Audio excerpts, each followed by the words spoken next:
Sejam todos muito bem-vindos à reunião virtual do Lar de Teresa, um momento sempre especial para todos nós. Hoje estamos aqui para a realização do estudo do Livro dos Espíritos. Eu acho que quem acompanha o canal do Lar de Teresa sabe que nós alternamos o livro O Evangelho segundo o Espiritismo e o Livro dos Espíritos. Hoje um tema muito agradável, importante para todos nós, os caracteres da lei natural. E vamos ter as reflexões hoje de uma companheira querida, amiga da casa, Tânia Wilson, né, integrante do Centro Espírita Caridade e União, lá no município de Três Rios, cidade agradabilíssima.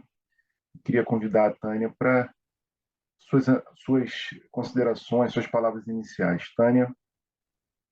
Queridos irmãos, queridas irmãs, é uma alegria estarmos juntos mais uma vez para nós refletirmos sobre a nossa abençoada doutrina. Sintam-se todos e todas fraternalmente abraçados. Muito bem. Vamos passar a leitura da nossa página inicial, né, o texto Reencarnação, psicografia de Francisco Cândido Xavier, texto de Emmanuel, do livro Religião dos Espíritos, capítulo 24. Reencarnação nem sempre é sucesso expiatório, como nem toda luta no campo físico expressa punição. Suor na oficina é acesso à competência. Esforço na escola é aquisição de cultura.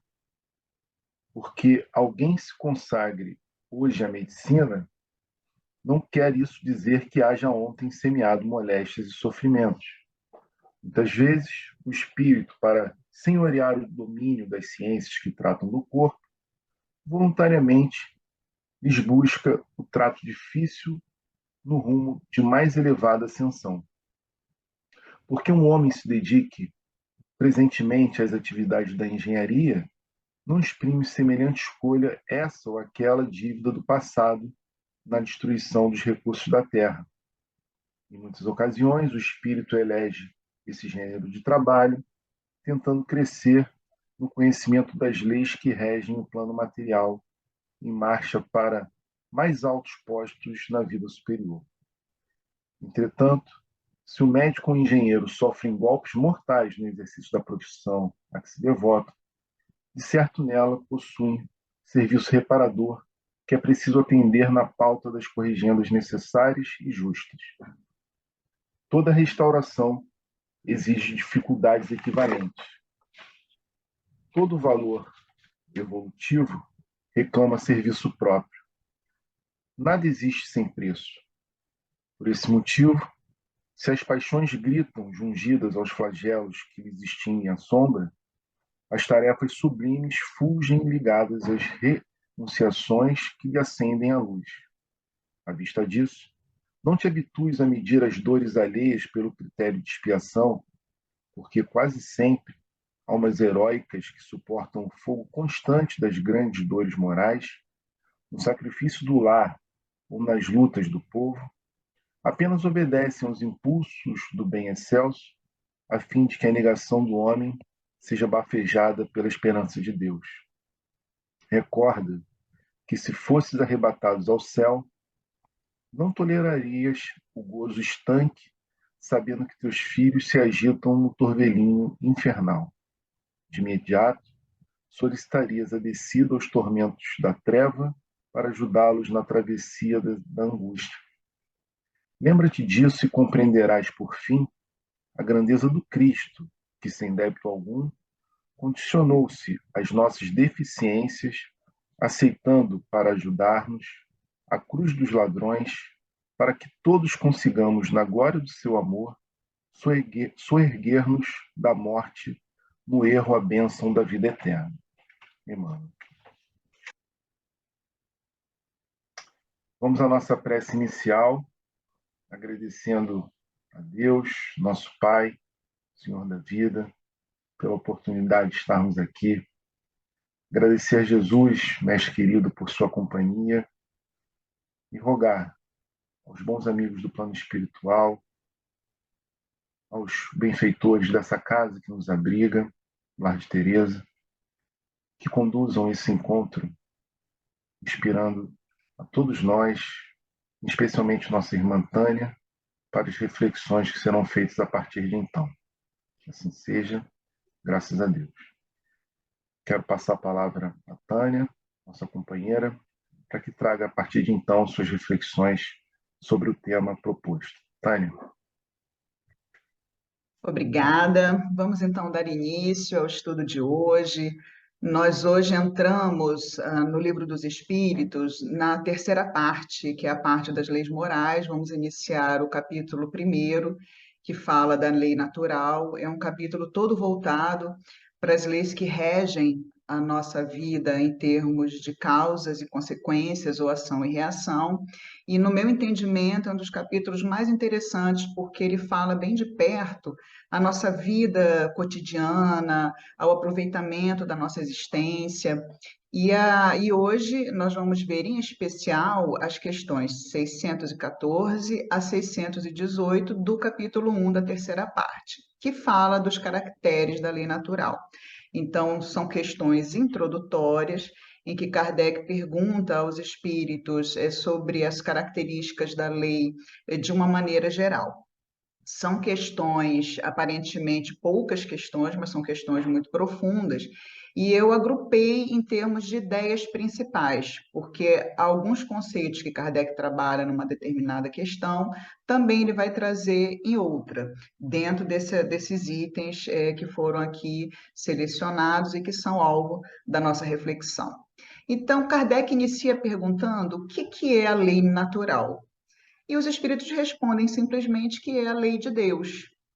Em nota a uma das questões, Kardec então vai organizar didaticamente, como bom pedagogo que era, o que concerne, o que engloba essa lei de Deus ou lei natural. Então ele nos diz que essa lei, ela engloba não só todas as leis da natureza que regem o mundo criado por Deus e que geralmente são divididas em leis físicas, químicas e biológicas, e que são do domínio das diversas ciências, estudadas, de acordo com o que ele coloca lá, pelos sábios, que hoje a gente chama de cientistas. Então, os cientistas das diversas áreas vão se debruçar sobre esse mundo natural, sobre o universo, tentando entender as leis que regem nos diferentes âmbitos das ciências. Então, a gente vai ter esse conhecimento sendo produzido de uma maneira, inclusive, acelerada no último século em especial.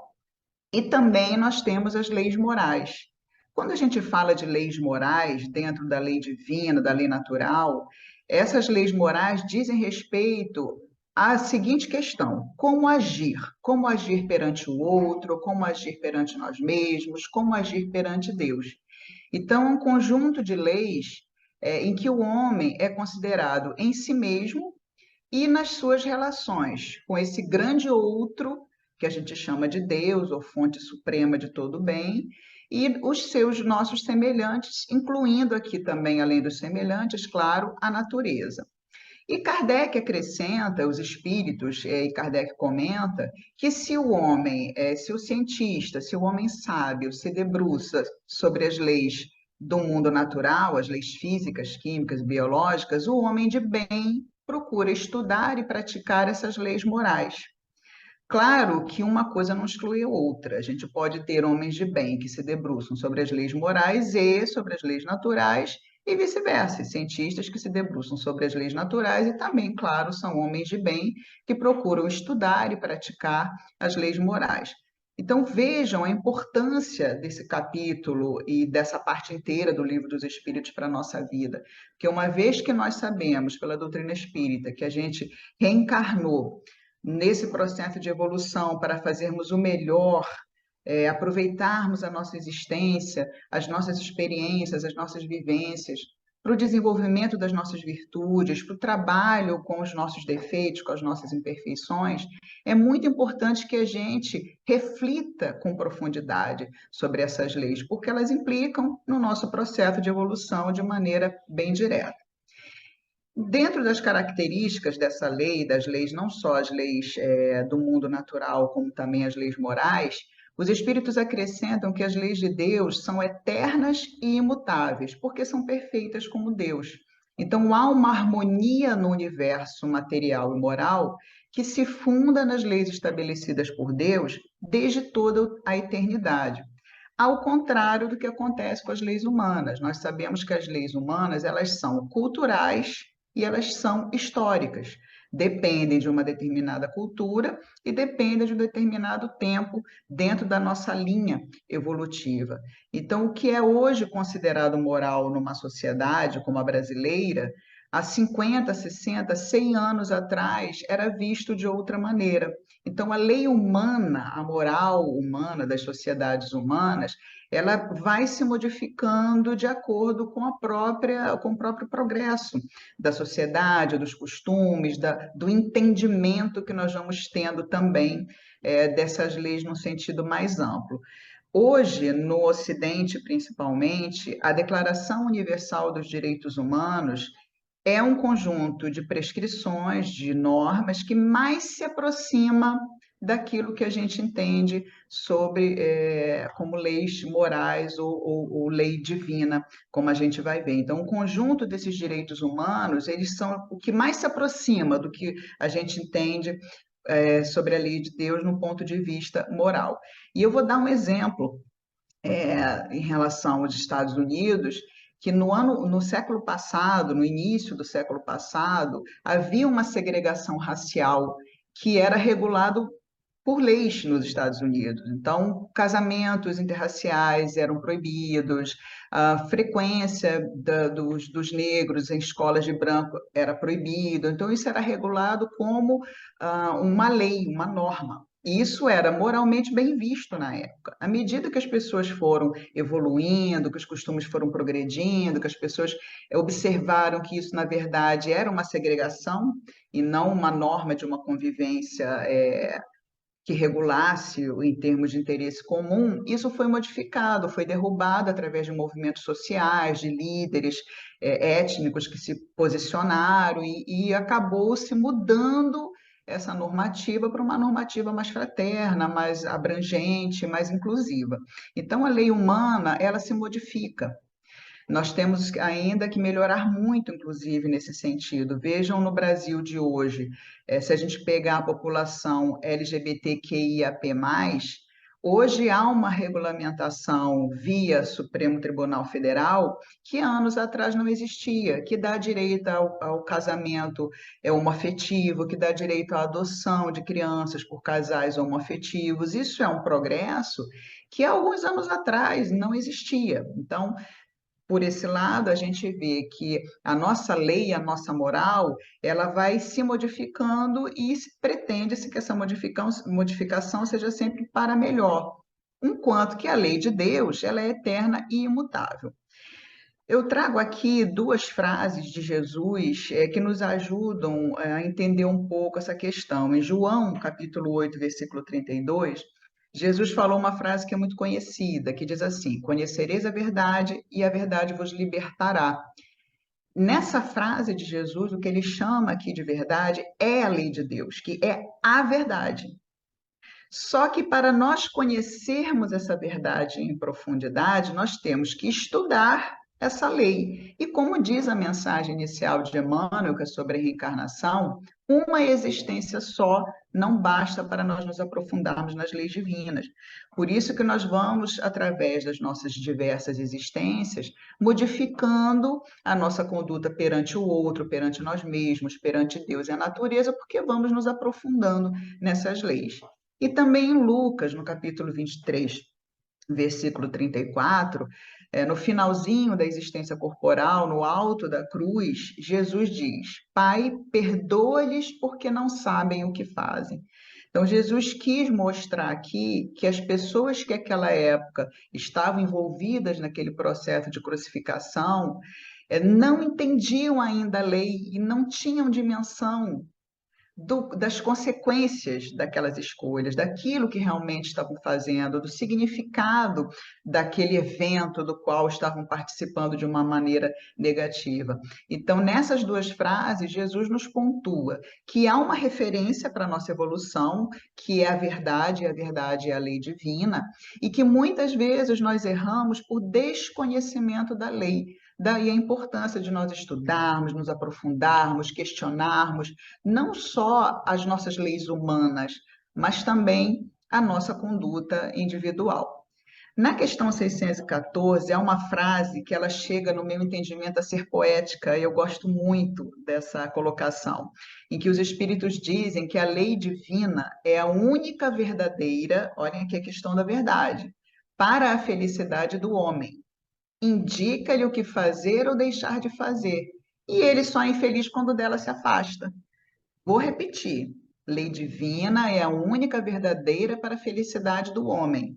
Indica-lhe o que fazer ou deixar de fazer, e ele só é infeliz quando dela se afasta. Por essa frase, a gente vê a confirmação de tudo que já foi colocado antes. O conhecimento da lei nos leva à felicidade, porque ao praticarmos aquilo que está na lei, nós automaticamente teremos um bem-estar pessoal, um bem-estar subjetivo. E quando nós nos vemos abraços com problemas, desafios, dificuldades e sofrimentos, é porque em algum momento nós nos afastamos da prática e da observância dessa lei e nos vemos então numa situação de dificuldade, de desconforto ou de infelicidade, o que mostra aqui mais uma vez como que nós devemos incluir na nossa vida essa reflexão de uma maneira até diária. Lembrando aqui Santo Agostinho também, no conselho que ele dá, que a cada noite a gente se pergunte, né, o que nós fizemos durante o dia, se nós nos afastamos da lei divina ou não. E eu trago aqui uma colaboração também de Emmanuel, no livro O Consolador, que ele diz assim, que o determinismo divino se constitui de uma só lei, que é a de amor para a comunidade universal. Então, Jesus também sintetizou isso, né? Que essa lei divina, essa verdade, pode ser sintetizada em uma lei, que é a lei do amor, amar a Deus acima de todas as coisas e ao próximo como a nós mesmos. E Emmanuel pontua aqui, né? Ele mais uma vez afirma que essa lei de amor ela é universal, a comunidade de todo o universo está submetida a essa lei de amor. E ele diz que toda ação contrária à lei, que é a lei de amor, constitui uma intervenção indébita na harmonia divina. Aí nós temos o mal. Então, o mal é uma quebra da harmonia divina.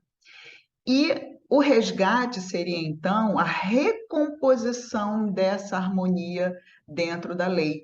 Toda vez que nós agimos ao contrário daquilo que a lei prescreve, a lei de amor prescreve, nós causamos um desequilíbrio, uma desarmonia e resgatamos isso recompondo esse equilíbrio de variadas formas. Então, essa lei de amor, ela é muito importante para todos nós. Claro que, como também nos lembra Emmanuel na mensagem inicial, pelo próprio processo reencarnatório, nós trazemos uma bagagem em nós de erros do passado, de escolhas mal feitas, de fatos, eventos e determinadas circunstâncias que nós nos envolvemos e que nós praticamos esse mal, nós rompemos esse equilíbrio, nós provocamos essa desarmonia. E isso nos traz hoje consequências para a nossa vida, para a nossa existência. É importante, nesse sentido, que a gente observe nas nossas ações, tanto no nosso pensamento, principalmente, mas nas nossas ações também, que são consequências, nossas ações, elas vão no fluxo daquilo que nós pensamos, daquilo que nós acreditamos. Quando a gente se vê a braços com alguma circunstância, algum evento, nos desafios da vida cotidiana, sempre que nós temos uma reação, essa reação diz de nós mesmos, essa reação mostra o quanto que nós trazemos de dificuldade do entendimento dessa lei. Então, se eu estou no trânsito, saio do trabalho, e me vejo no transporte público ou no trânsito, e algo acontece, e eu sinto uma raiva muito grande, uma vontade de agredir, com palavras ou mesmo em pensamento, isso é o que somos nós, é a nossa reação. Quando nós agimos, nós já colocamos aí a racionalidade em cima da nossa reação. Por que que isso está sendo trazido aqui? Porque é muito importante para esse processo de evolução, é fundamental que a gente observe a nossa reação em primeiro lugar, porque é essa reação que mostra o tanto de trabalho que a gente ainda tem na nossa evolução pessoal, em termos de conquista e aperfeiçoamento dos nossos talentos e virtudes, e de o quanto que nós temos que diminuir os nossos defeitos, as nossas polaridades negativas. É também de Emmanuel, no livro Fonte Viva, no capítulo 38, a seguinte frase: se soubéssemos quão terrível é o resultado do nosso desrespeito às leis divinas, jamais nos afastaríamos do caminho reto. Queridos irmãos e irmãs, isso é muito profundo. Isso mostra como nós devemos, de fato, pensar antes de agir. Nós não devemos nunca ou evitarmos ao máximo agir na impulsividade, porque nesse momento da impulsividade, em que nós vamos reagir em vez de agir, nós podemos criar essa desarmonia, esse desequilíbrio na lei divina, sem imaginar as consequências terríveis desse desrespeito, dessa desarmonia que nós causamos. Então, nós estarmos no caminho reto, nós observarmos antes de nós agirmos de fato, é importante para que nós alinhemos a nossa conduta, a nossa ação, à lei de Deus, que é a lei de amor. Aí vocês podem se perguntar, mas o que acontece quando a gente pensa no mal? Os nossos pensamentos, as nossas emoções se afastam dessa lei de amor. Isso é natural, porque isso representa a nossa condição evolutiva. Claro que nós vamos pensar coisas que se afastam da lei, nós não somos perfeitos. Claro que nós vamos eventualmente nos deixarmos levar por essa reação. Isso faz parte. A gente vai errar, porque se não errássemos, nós não estaríamos aqui no planeta de expiações e provas e já seríamos espíritos puros. O importante é que nós estejamos sempre avaliando as nossas ações. O importante é que a gente, observando um pensamento que se afasta da lei de amor, a gente acolha esse pensamento, que ele faz parte de nós, mas que a gente consiga trabalhar esse pensamento, substituir esse pensamento por um pensamento que se alinhe com a lei, e aos pouquinhos isso vai se transformando em algo natural em nós. É o que Emmanuel também fala numa das questões do livro Consolador sobre a disciplina do bem. Então, nós nos impormos essa disciplina e aos pouquinhos essa disciplina vira uma espontaneidade. Então, percebam que ninguém vai retroceder, porque isso também não existe no processo evolutivo, se tiver um pensamento ruim, se tiver um pensamento negativo, uma emoção negativa. Claro que não. Isso acontece porque é o produto das nossas conquistas até aqui, em termos de evolução pessoal. O que nós temos que fazer é receber esse pensamento, essa emoção e trabalhar isso da melhor forma para que nós possamos fazer as melhores escolhas, trocando esse pensamento, trabalhando esse pensamento e essa emoção, alinhando-os de acordo com a lei de Deus, com a lei de amor. No livro Justiça Divina, na página 231, que na minha opinião também é um dos melhores livros de Emmanuel, esse livro faz parte de uma coleção que as mensagens analisam o conteúdo das obras da codificação. Então, Religião dos Espíritos é um livro em que Emmanuel vai comentar as questões do Livro dos Espíritos. Seara dos Médiuns é um livro em que Emmanuel vai comentar itens do Livro dos Médiuns. E há esse Justiça Divina, que é um dos que eu gosto mais, em que ele vai comentar um livro que é pouco lido no meio espírita, que é o livro Céu e Inferno. E o livro Céu e Inferno nada mais é do que uma grande reflexão e um detalhamento sobre a lei de causa e efeito, a lei de ação e reação. Essa lei ao qual todos nós estamos envolvidos, implicados, que regula esse progresso nosso espiritual através das consequências das nossas escolhas e que vai aos pouquinhos nos colocando nesse caminho de ascensão um pouquinho mais centrado, um pouquinho mais pensado de uma forma com mais propriedade, com mais entendimento. A lei, essa lei que a gente chama de lei de causa e efeito, lei de ação e reação, nós não sabemos ainda exatamente como que ela funciona, só sabemos que é perfeita, como tudo que Deus faz. Essa lei de amor, essa lei moral que nos diz como agir perante o outro, perante nós mesmos e perante qualquer situação, questão ou objeto, existe essa regulação em termos das nossas atitudes e das nossas escolhas. E a lei de causa e efeito é a lei que faz esse controle daquilo que a gente escolhe em termos de aproximação ou de afastamento. E no livro Justiça Divina, na página 231, Emmanuel coloca essa frase que eu tenho no meu celular, eu até faço essa dica para as pessoas. Eu tenho no meu bloco de notas muitas frases que às vezes a gente está no transporte público, a gente está no consultório médico esperando atendimento e esqueceu de levar um livro e não tem alguma coisa ali de interessante para ler.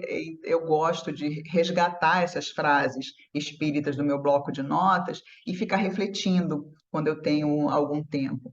E nessa frase ele diz assim: olhem bem a profundidade dessa frase de Emmanuel, que a face da nossa destinação, a suprema felicidade, todos estamos intimados ao bem, impelidos ao progresso, endereçados à educação e policiados pela justiça.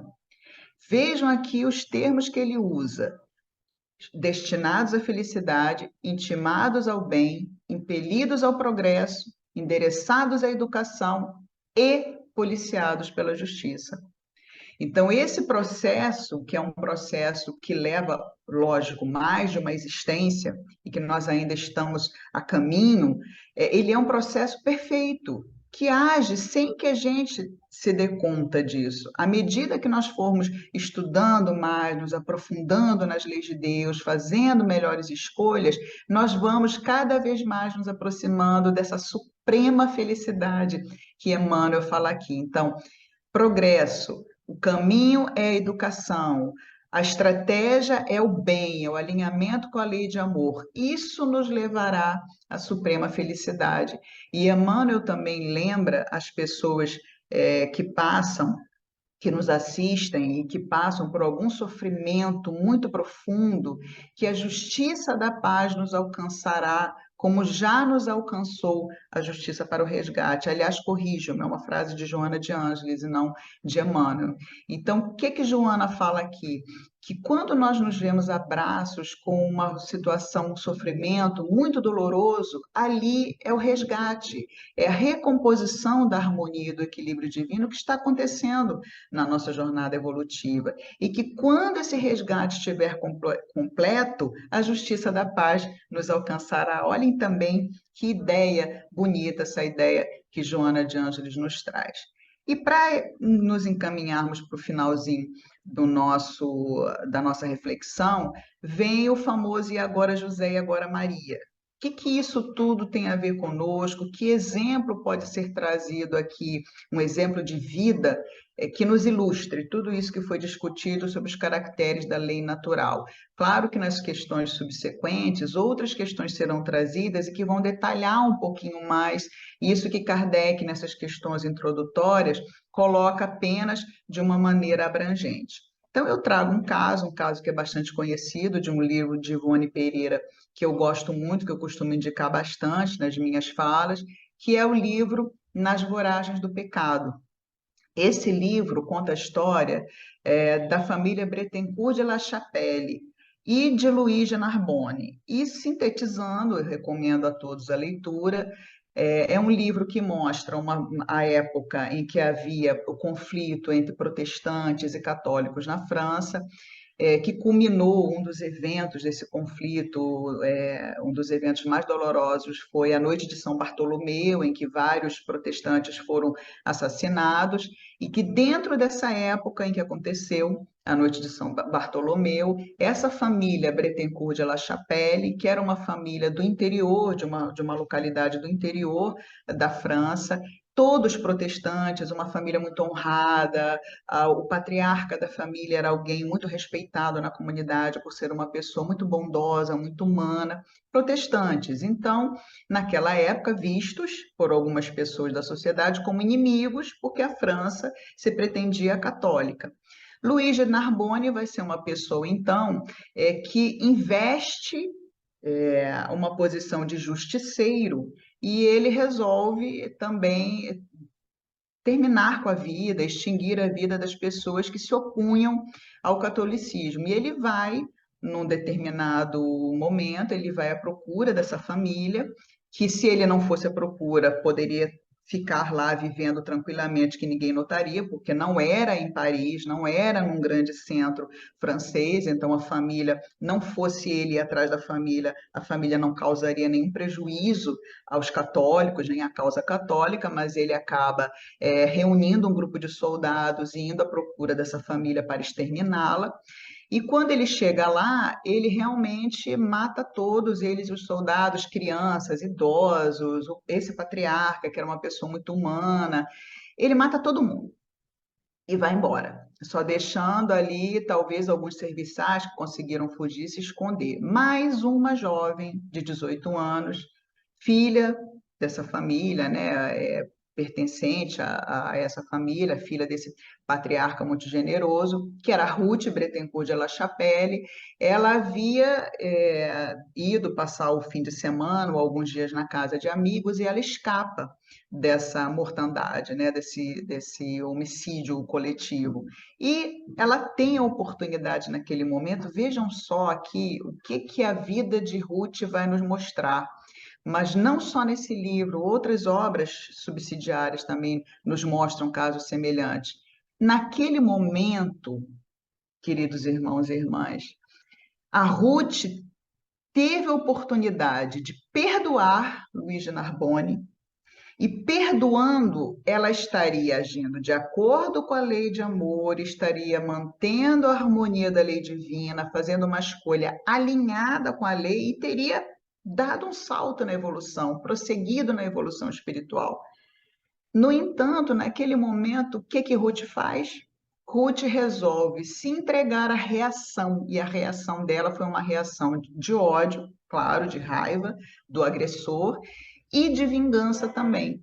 Convencida então pela noiva do irmão que havia sido assassinado, ela resolve assumir a identidade, convencida também, né, com os argumentos dessa quase cunhada, ela resolve assumir a identidade dessa outra jovem e se vingar de Luís de Narbonne. Essa decisão de Ruth nesse momento, em se vingar, em adotar o caminho da vingança, vai gerar uma série de consequências que Ivone Pereira vai relatar em dois outros livros. Então, repare que uma decisão que durou talvez minutos, a Ruth acaba arrumando complicações espirituais em termos de desarmonia da lei divina durante duas encarnações para frente, para ela e para aqueles outros envolvidos.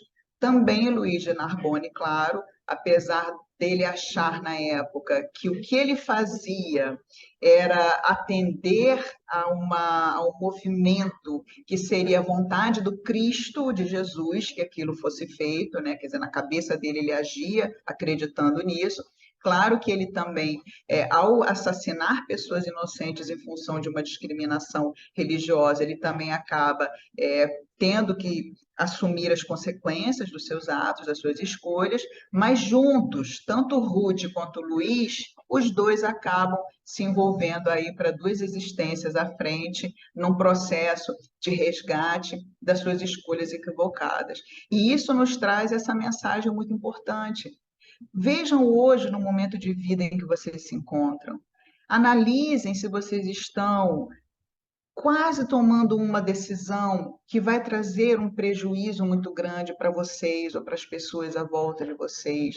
E isso a gente pode refletir, seja num contexto mais amplo de uma grande decisão, mas não podemos esquecer também das pequenas decisões do nosso dia a dia, dos pequenos momentos que, somados, embora a gente não perceba, a gente vai fazendo pequenas escolhas que vão desarmonizando a nossa consciência em relação a essa lei. Então, agirmos de maneira gentil com as pessoas, procurarmos olhar para as pessoas com um olhar de humanidade, de compreensão, buscando entender cada mente em seu problema, porque todos nós estamos vivenciando dificuldades, todos nós estamos a braços com questões que nos incomodam, que nos perturbam. Então, muitas vezes, uma pessoa que faz ou que age para conosco de uma maneira rude, aquilo não é pessoal, aquilo não é conosco, aquilo pode expressar por parte daquela pessoa um sofrimento muito grande que aquela pessoa está passando e que deixa por alguns momentos, a pessoa confusa, a pessoa com um comportamento que não é gentil, um comportamento que não é fraterno. Então, observarmos no nosso dia a dia todas essas circunstâncias em que a gente tem a oportunidade de segurar um pouquinho a nossa reação, refletirmos no contexto, nesse momento, nesse aqui e agora, e tomarmos uma decisão que se alinhe para que a gente não perca as oportunidades de crescimento espiritual. Essa é a grande mensagem das questões 214 a 218, que os espíritos trazem à nossa reflexão, que possamos observar isso no nosso cotidiano e que Jesus abençoe sempre, cada vez mais, os nossos esforços na nossa autoeducação. Que Jesus nos abençoe. Bem, excelente as reflexões da nossa mãe, companheira Tânia, que muito me tocaram, tenho certeza igualmente que tocou a cada um de vocês, nos honra até aqui com a sua companhia. Essas palavras são muito oportunas para o momento que vivemos. Na verdade, elas são eternas, né? São reflexões que tratam de leis imutáveis e eternas. Quero agradecer muito, Tânia, por sua disponibilidade, pelo carinho, pela oportunidade que nos deu de compartilhar suas reflexões. Quero convidar todos vocês que estão conosco até aqui para que estejam junto de nós na próxima reunião, na próxima segunda-feira, às 19 horas. Vamos estar estudando o Evangelho segundo o Espiritismo. O tema será a universalidade dos ensinos, né? Focado na introdução, item 2 do Evangelho segundo o Espiritismo. Possamos agora fazer a nossa prece de encerramento, mais uma vez agradecendo a Deus pela oportunidade de estarmos aqui. Agradecer também a Jesus, nosso mestre querido, por sua companhia, Senhor. Estamos aqui reunidos em teu nome. Permita igualmente que essas palavras, que esse momento de reflexão contribua para a nossa autoiluminação, nosso aprimoramento espiritual, possamos seguir caminhando em tua direção, mãos dadas com as melhores inspirações do plano espiritual. Seja em nome de Teresa, Antônio de Aquino e Cleia, todos os benfeitores do Lar de Teresa, possamos dar por encerrada a reunião dessa oportunidade. Que assim possa ser, graças a Deus. E aí, vamos dando por encerrado o nosso encontro, agradecendo mais uma vez a todos. Obrigado. Até breve.